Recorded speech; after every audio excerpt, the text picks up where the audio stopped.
begin until Hamas is eliminated. That better future and that kind of peace is not even possible until the hostages are released, all of them, every single one. And so that's what we continue to be focused on. That's what the President wants to see happen, and that's what you can count on our unwavering support and commitment to see come to fruition. Thank you. Thank you very much. Mr. Secretary, do you think that it's possible to military dismantle?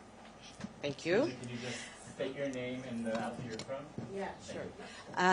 Hi. Where are you from? Yeah, I'm from Israel. Okay. My name is Lisa Rozovsky. I'm from Haaretz. And I want to ask if you still think that the military dismantlement of Hamas is possible.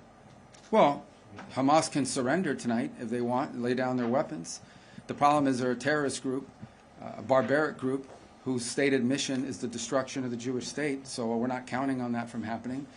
Look, I think we would all, every single person I know, I don't know of anyone who would not rather see a negotiated settlement in which Hamas agrees to no longer be a terrorist group, lay down their arms, free the hostages, by the way, not just the hostages that they're holding from Israel, but frankly, the people of Gaza that they're also holding hostage as human shields. So that would be the ideal outcome, one we would all like to see. It's one that's been worked on. But I think we have to be prepared for the fact that savage, terrorists don't normally agree to things like that. But we'll continue to pursue that route. It's the ideal outcome, but it may require, ultimately, a concise military operation to eliminate them. We have to remember who we're dealing with here, and that is a group of people that have dedicated their lives to violence and barbarism. And when you're confronting that hard reality, as much as we may wish that there be a sort of a peaceful diplomatic way to end it, and we'll continue to explore and be dedicated to it, we also have to be prepared for the possibility that that's not going to happen. Yeah, go ahead. איתמר אייכנר, ynet וידיעות אחרונות. מר נתניהו, האם ישראל עדכנה את ארצות הברית לפני המתקפה בדוחה? And a question to Secretary Rubio. Did you ask Israel not to advance with its military maneuver in Gaza and not to repeat of attack in Qatar? Well, I've said repeatedly that Israel's decision to act against the Hamas terrorist leadership in Qatar was a wholly independent decision by Israel. It was a decision taken by me and our top security force chiefs.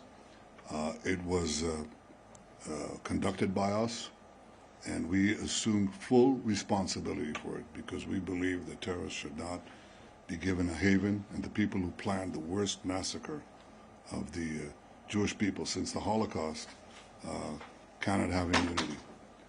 So we did it on our own, period.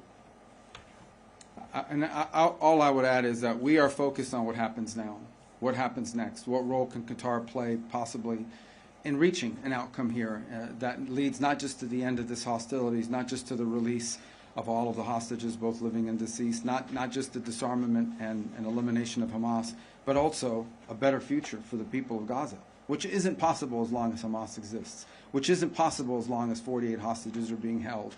And so we're going to continue to encourage Qatar to play a constructive role in that regard. We're focused because at the end of the day, no matter what has happened, these fundamentals still remain. There is still a Hamas, there is still 48 hostages, and there is still a war going on. And all of these things standing in the way of a better future for the people of Gaza and a peaceful end to what's happening now. So we're going to remain focused on what we can do next. Go ahead. Can I ask Mr. Secretary? Sorry. You can ask anything, but there's order. Go ahead. Yeah. הנשיא טראמפ הביע את דאגתו הנשיא טראמפ הביע את דאגתו בעקבות רצח צ'רלי קירק שם בארצות הברית מארגונים רדיקליים בשמאל שמלבים שנאה וחותרים תחת הדמוקרטיה. האם הנושא הזה גם היה חלק מהשיחות ביניכם על אולי שיתוף פעולה נגד ארגונים כאלה כדי למנוע חלילה רצח פוליטי גם כאן בישראל? Well, the question was about the ramifications of the barbaric murder of Charlie Kirk. So first let me say Charlie Kirk was a tremendous friend of Israel. And he believed and discussed with me how to defend Israel, how to defend Western civilization. He actually wrote a detailed memorandum suggesting how we should do that. He saw our battle as a common one for our common values and our common freedom. He also believed in having free discourse. And he was I think, a great American patriot, a believer in the freedom and liberties that America gave to the world, and a believer in the common foundation of our civilization, which he attached to this city, this country, this land.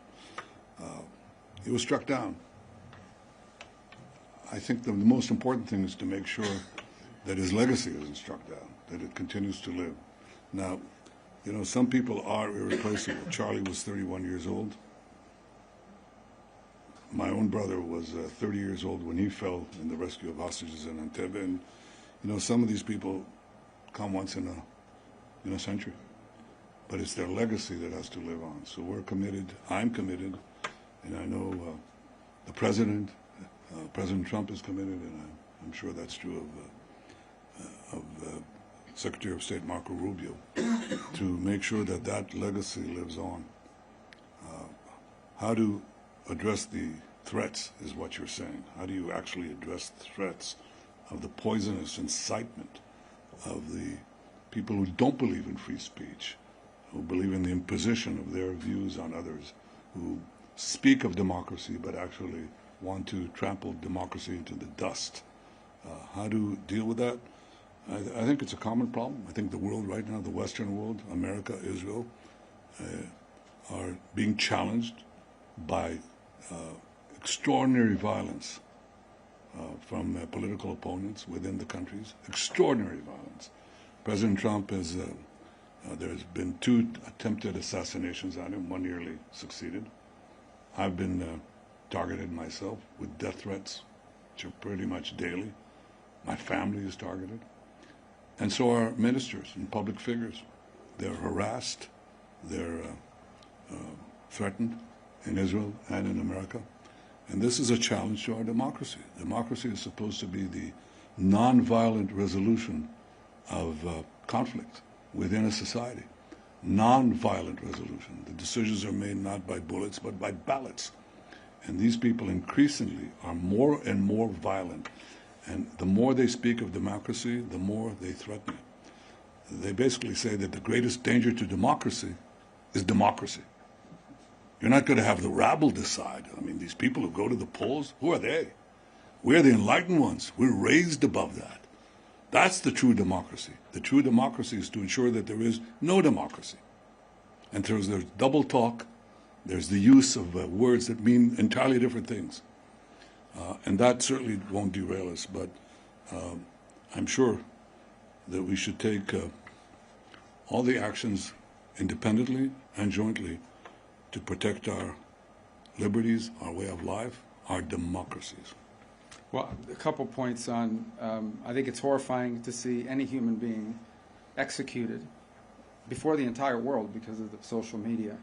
It was a particularly difficult week this week in the White House and in Washington because Charlie Kirk wasn't just someone who supported the president. He wasn't just someone that we were aware of.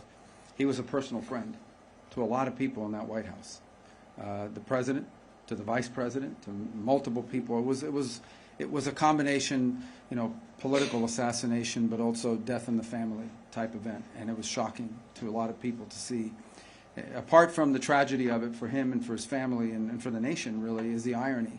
Charlie was one of the few people out there that was actually engaging in what we need more of, and that is debate and conversation among people with strong disagreements.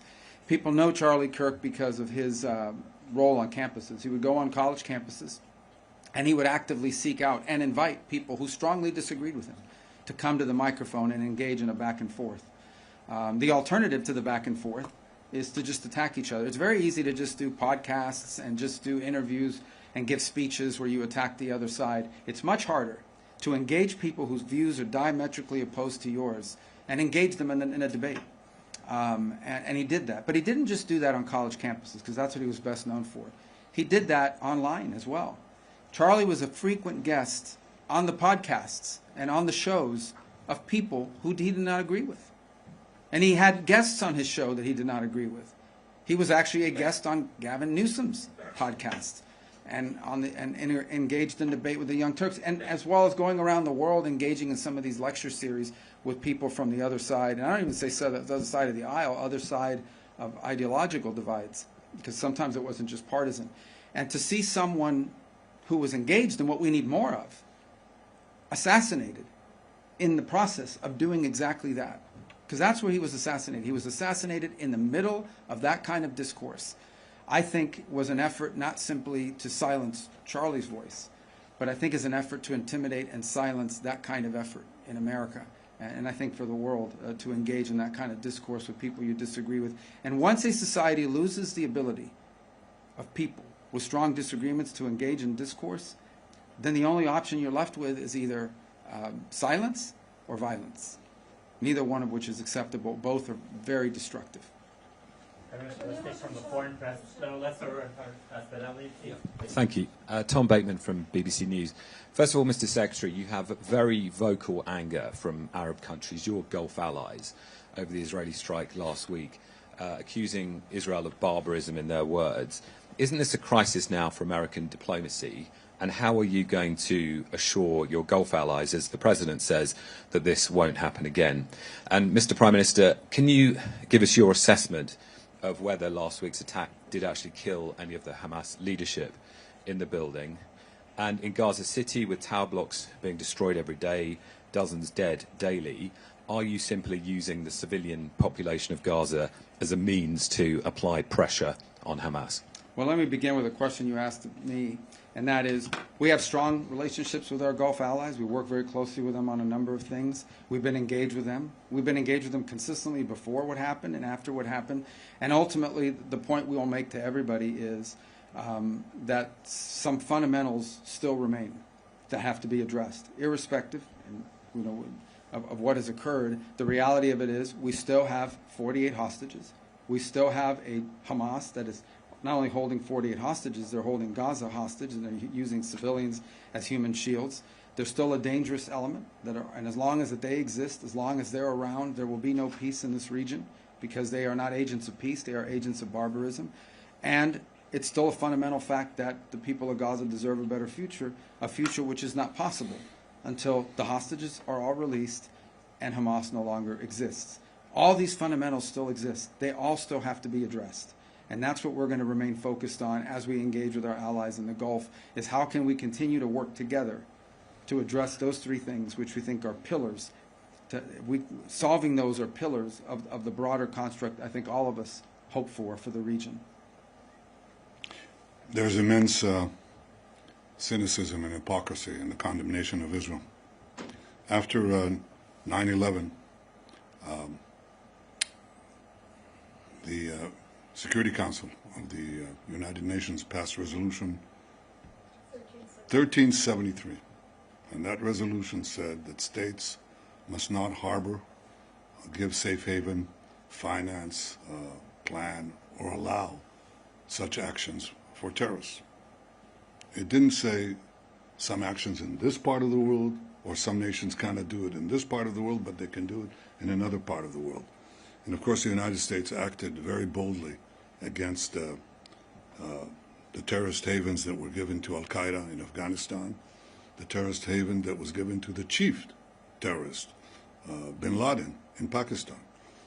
Those countries that are condemning Israel today did not come and say, well, what a terrible thing was done.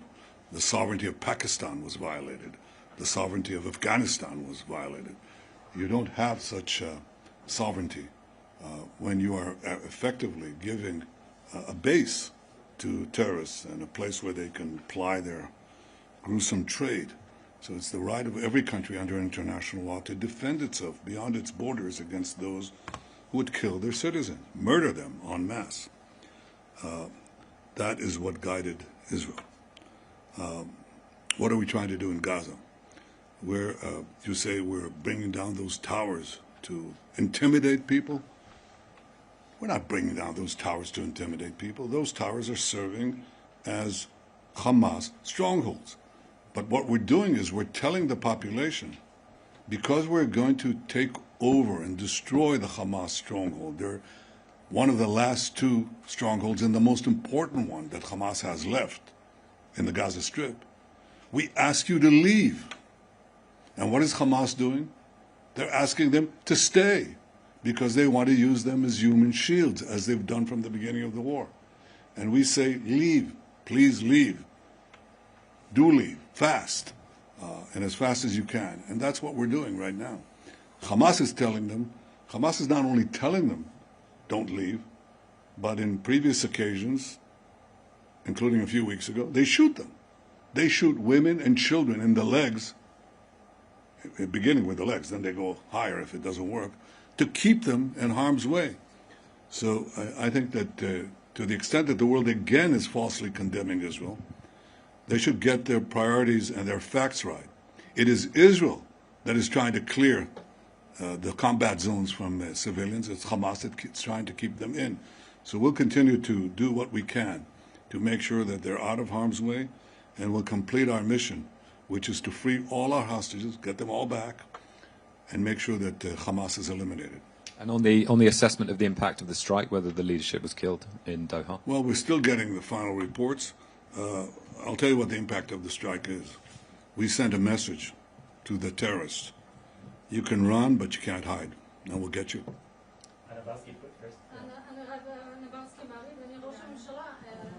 אדוני ראש הממשלה, לפי הדיווחים, לא רק שהתקיפה של צה"ל נכשלה בקטר, אלא גם נחשפו יכולות מסווגות של צה"ל בתקיפה בשבוע שעבר. האם בדיעבד אתה מצטער על ההוראה שנתת להוציא את התקיפה לפועל? Well, I don't accept the premise in your question, which is that Hamas, that the raid failed. Didn't fail because it had one central message, and we considered it before we launched it. And that is, you can hide, you can run, but we'll get you. You can, and this is important. I mean, terrorists they think they enjoy immunity, they'll do it again and again and again. And if you deny them that immunity, they'll think twice. לכן הטענה שהפעולה בקטר נכשלה, אני לא מקבל אותה, כי הדבר העיקרי שרצינו להעביר זה המסר. שאתם לא מקבלים חסינות בשום מקום בעולם. זו הייתה המדיניות שלנו, וזאת היום המדיניות שלנו. Mr. Prime Minister, Robbie Grammer with the Wall Street Journal. Just to put a finer point on it, would you rule out further strikes on Hamas operatives in foreign sovereign countries in the region? And for Secretary Rubio, what's your message to close U.S. allies like the UK, which you plan to visit, on the vote at the United Nations to advance a Palestinian state, not just to nations overall, but some of our closest allies like the UK? Thanks. The principle that terrorists should not have immunity wherever they are, wherever they may be, was not established by me. We had a massacre a few decades ago. It's called the Munich Massacre, in which PLO terrorists murdered our athletes to the Olympic Games. And my predecessor, Golda Meir, vowed that we shall track down these terrorists and get them one by one, which is what we proceeded to do in the leading European countries. And we did this one by one by one. I didn't hear a great cry of wrongdoing to these countries. Even though they weren't harboring terrorists, the terrorists were there. Okay, they didn't even harbor them, as is the case in other cases. The terrorists happened to be on that soil, and we acted, which is what democracies do, including the leading democracy, when they have the ability to target terrorists to threaten their civilians. So this is a principle we established. It's a principle we follow. It hasn't changed. On your question, these things that people are doing and these different countries are doing at the United Nations, first of all, they're largely being done because of their own domestic politics. Second of all, they're largely symbolic. They have really no impact whatsoever in bringing us any closer to a Palestinian state. The only impact they actually have is it makes Hamas feel more emboldened. It makes other elements like Hamas feel more emboldened. It actually has made it harder. It's actually served as an impediment to peace. In the past, we have seen when these statements have come out, maybe there's a negotiation going on. Maybe you think you've actually made some progress on getting some hostages released or an end to the war. And then these things come out, and all of a sudden these groups back off. In many cases, walk away. Hamas has walked away from agreements that they actually had tacitly agreed to. But then they see the sort of international support they believe they're getting as a rule, and they walk away from it. So we've warned of two things. One, it actually makes it harder to negotiate when those negotiations were occurring, and because it emboldens these groups. And the second is we've warned them that there will be an Israeli counter-reaction to those moves, and we've seen some of that happen as well. So I think these things have actually made it harder to end this war and this conflict, not easier. And we've expressed that to them. I've expressed that to them directly on multiple occasions, and I'll continue to do it. Now, they're going to do what they want, and they're going to continue to do what they're doing, but I'm telling you, it's actually hurting the cause they think they're furthering. Two last questions. Let's take one for the foreign press and one from the Israeli press. You take it. Go ahead. You tell them. Go ahead. It's fine. Thank you. Secretary, I wanted to ask, I know you mentioned prior to the trip that the focus of the trip was not the Israeli plans for the operation in Gaza City, but I was wondering if you could tell us if that's something, and Mr. Prime Minister, good to see you again, if this is something that came up in your discussions in terms of the U.S. view on the announced Israeli plans for military operations in Gaza City, and what the U.S. view is about this idea of, as some have talked about, a Gideon's Operation Gideon's Chariot kind of 2, or a continuation of the offensive, or an expansion of the offensive, potentially this month in Gaza City. Yeah. Thank you. The best way for me to put it to you is that the purpose, of our conversations have been about what the president. I'll restate what the president has repeatedly said. He wants every single hostage released. He wants Hamas eliminated as a threat, and he wants to then have the United States be helpful in rebuilding Gaza for the future that's going to be peaceful and prosperous, and not have elements like Hamas operating. That's the goal. Now, how do we achieve that? How do we get there? That's what we're always talking about. That's what we talked about today. And that's going to continue to be the focus of our engagement in this. We want all of the hostages out, all of them, every single one of them, both living and deceased, all of them. There should never have been hostages. This should never have happened. Okay, this happened because on October 7th, these animals, these barbaric animals, conducted this operation, and against innocent people that had nothing to do with any of this. And that's why this all started. We've forgotten that. People have forgotten that that's where this all began. That's why the president keeps saying, remember October 7th. We wouldn't even be having these conversations right now if these barbarians had not done what they did. So this is what brought us to this point. It needs to end. And how does it end? It ends by eliminating the people who did it, by ending them as a threat. It ends by releasing every single hostage, both living and deceased. There should never have been a hostage. There should not be a hostage now. And then, when all of that is done, then we can begin the work, I hope, internationally, to providing the people of Gaza the kind of future that they deserve, but that they will never have as long as a group like Hamas exists. So that's been our focus, and obviously, we have been the focus and at the core of much of what we talked about. How do we achieve what I believe is a shared goal, not just of the United States and Israel, but of multiple countries around the world and certainly in the region who want to see the same outcome. And that's what we've been focused on. That's been the president's focus. And he wants that to all happen as soon and as quickly as possible. You asked a question. What was the tail end of your question? Just if you could comment about, following your discussions of the past couple of days about Israel's plans with regard to Gaza City and potential expansion of the offensive there. Well, I'm not going to talk about our tactical plans. I leave that to our military people in the field. But I have stated the cabinet's decision on 5 principles that I brought before it. And as Secretary Rubio correctly said, this war could end now. And it requires the first step for Hamas to lay down its arm, to release all our hostages. And I'll bring you the 3 other points that we put forward. One, the third is that Gaza should be demilitarized. Demilitarized is different from just laying down your arms, because you want to make sure that arms are not smuggled into Gaza and arms are not produced in Gaza. So demilitarization is the third point. Overriding Israeli security responsibility is the fourth point, to make sure that there's no resurgent terrorism, Hamas or from any other organization. And the last thing is to establish a transitional civilian government by people who do not advocate the destruction of Israel, do not educate their children to terrorism, finance terrorism, or launch terrorism. These are the 5 points, and we're committed to doing it. We're now, Secretary Rubio said, how do you achieve this? How do you achieve the release of the hostages and eliminating Hamas if you keep Hamas there? If they surrender, lay down their arms, then you can do the rest without battle. And at any point, if you can do something without battle, it's better.